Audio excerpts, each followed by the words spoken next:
O Caibalion, editora Pensamento. Os lábios da sabedoria estão fechados, exceto aos ouvidos do entendimento. A Hermes Trismegisto, conhecido pelos antigos egípcios como o 3 vezes grande e o mestre dos mestres, dedicamos reverentemente esse livro de ensinamentos. Introdução. Temos grande prazer em apresentar aos estudantes e investigadores da doutrina secreta esta pequena obra, baseada nos preceitos herméticos do mundo antigo. Existem poucos escritos sobre este assunto, apesar das inúmeras referências feitas pelos ocultistas aos preceitos que expomos. De modo que por isso esperamos que os investigadores dos arcanos da verdade saberão dar bom acolhimento ao livro que agora aparece. O fim desta obra não é a enunciação de uma filosofia ou doutrina especial, mas sim fornecer aos estudantes uma exposição da verdade, que servirá para reconciliar os fragmentos do conhecimento oculto que adquiriram, mas que são aparentemente opostos uns aos outros, e que só servem para desanimar e desgostar o principiante neste estudo. O nosso intento não é construir um novo templo de conhecimento, mas sim colocar nas mãos do estudante uma chave mestra com que possa abrir todas as portas internas que conduzem ao templo do mistério cujos portais já entrou. Nota de rodapé sobre templo de conhecimento. A palavra conhecimento corresponde exatamente à palavra grega gnosis, que os iniciados criaram para não atribuir a si o maior atributo da divindade, que é a ciência. O homem nada sabe, mas é chamado a tudo conhecer, diz Eliphas Levi. Retornando ao texto. Nenhum fragmento dos conhecimentos ocultos possuídos pelo mundo foi tão zelosamente guardado como os fragmentos dos preceitos herméticos, que chegaram até nós através dos séculos passados, desde o tempo do seu grande estabelecedor, Hermes Trismegisto, o mensageiro dos deuses, que viveu no Antigo Egito quando a atual raça humana estava em sua infância. Contemporâneo de Abraão e, se for verdadeira lenda, instrutor deste venerável sábio. Hermes foi e é o grande sol central do ocultismo, cujos raios têm iluminado todos os ensinamentos que foram publicados desde o seu tempo. Todos os preceitos fundamentais e básicos introduzidos nos ensinos esotéricos de cada raça foram formulados por Hermes. Mesmo os mais antigos preceitos da Índia tiveram indubitavelmente a sua fonte nos preceitos herméticos originais. Na terra do Ganges, muitos mestres avançados se dirigiram para o país do Egito para se prostrarem aos pés do mestre. Dele obtiveram a chave mestra que explicava e reconciliava os seus diferentes pontos de vista. E assim, a doutrina secreta ficou firmemente estabelecida. De outros países também vieram muitos sábios, que consideravam Hermes como mestre dos mestres. E a sua influência foi tão grande que, apesar dos numerosos desvios de caminho de centenares de instrutores desses diferentes países, ainda se pode facilmente encontrar uma certa semelhança e correspondência nas muitas divergentes teorias admitidas e combatidas pelos ocultistas de diferentes países atuais. Os estudantes de religiões comparadas compreenderão facilmente a influência dos preceitos herméticos em qualquer religião merecedora deste nome, quer seja uma religião apenas conhecida atualmente, quer seja uma religião morta ou uma religião cheia de vida no nosso próprio tempo. Existe sempre uma correspondência entre elas, apesar das aparências contraditórias, e os preceitos herméticos são como que o seu grande conciliador.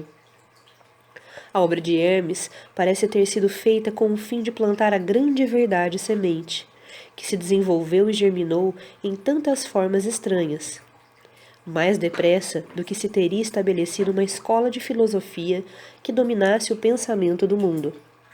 Todavia, as verdades originais ensinadas por ele foram conservadas intactas na sua pureza original, por um pequeno número de homens, que, recusando grande parte de estudantes e discípulos pouco desenvolvidos, seguiram o costume hermético e reservaram as suas verdades para os poucos que estavam preparados para compreendê-las e dirigi-las.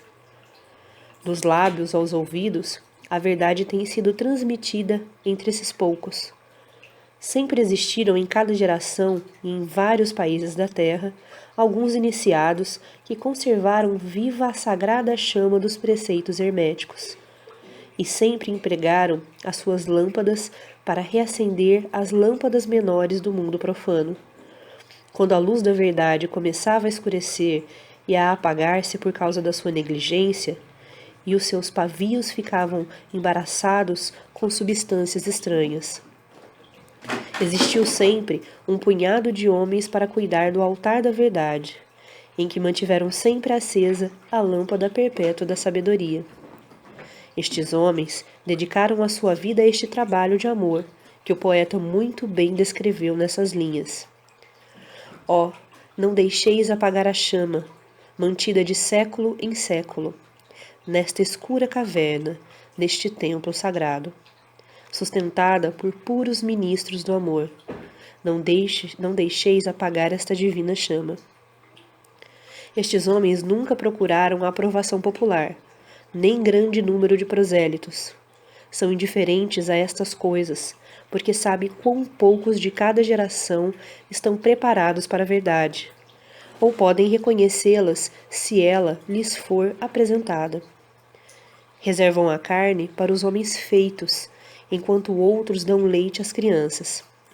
Reservam suas pérolas de sabedoria para os poucos que conhecem o seu valor, e sabem trazê-las nas suas coroas, em vez de as lançar ao porco vulgar, que enterrá-las-ia na lama e as misturaria com seu desagradável alimento mental. Mas esses poucos não esqueceram nem desprezaram os preceitos originais de Hermes, que tratam da transmissão das palavras da verdade aos que estão preparados para recebê-la, a respeito dos quais diz o Caibalion: em qualquer lugar que se achem os vestígios do mestre, os ouvidos daquele que estiverem preparados para receber o seu ensinamento se abrirão completamente. E ainda, quando os ouvidos do discípulo estão preparados para ouvir, então vêm os lábios para enchê-los com sabedoria. Mas a sua atitude habitual sempre esteve estritamente de acordo com o outro aforismo hermético, também do Caibalion: os lábios da sabedoria estão fechados, exceto aos ouvidos do entendimento. Nota de rodapé. Existe no homem um ouvido mental e um ouvido astral, assim como ele tem um ouvido físico, porque o que está embaixo é análogo ou correspondente ao que está em cima, não é igual. No estado de êxtase, o ouvido mental ou do entendimento se abre e ouve uma voz, a voz da harmonia infinita, que lhe revela por meio de uma música celeste os mistérios que ele deseja saber. Os ouvidos do entendimento são ouvidos que ouvem e entendem, isto é, ouvidos conscientes da voz que ouvem o estado de abstração espiritual. Retornando ao texto. Os que não podem compreender são os que criticaram esta atitude dos hermetistas e clamaram que eles não manifestavam o verdadeiro espírito dos seus ensinamentos nas astuciosas reservas e reticências que faziam. Porém, um rápido olhar retrospectivo nas páginas da história mostrará a sabedoria dos mestres, que conheciam que era uma loucura pretender ensinar ao mundo o que ele não desejava saber, nem estava preparado para isso. Os hermetistas nunca quiseram ser mártires. Antes, pelo contrário, ficaram silenciosamente retirados com um sorriso de piedade nos seus fechados lábios, enquanto os bárbaros se enfureciam contra eles, nos seus costumeiros divertimentos de levar à morte e à tortura os honestos, mas desencaminhados entusiastas, que julgavam ser possível obrigar a raça de bárbaros a admitir a verdade, que só pode ser compreendida pelo eleito já bastante avançado no caminho. E o espírito de perseguição ainda não desapareceu na terra. Há certos preceitos herméticos que, se fossem divulgados, atrairiam contra os divulgadores uma gritaria de desespero e de ódio por parte da multidão, que tornaria a gritar: crucificai-os, crucificai-os. Nesta obra, nós nos esforçamos por vos oferecer uma ideia dos preceitos fundamentais do Caibalho, procurando dar os princípios acionantes e vos deixando o trabalho de os estudar, em vez de tratarmos detalhadamente dos seus ensinamentos. Se fordes verdadeiros estudantes, podereis compreender e aplicar estes princípios. Se o não fordes, deveis vos desenvolver, porque de outra maneira os preceitos herméticos serão para vós somente palavras, palavras, palavras. Os 3 iniciados.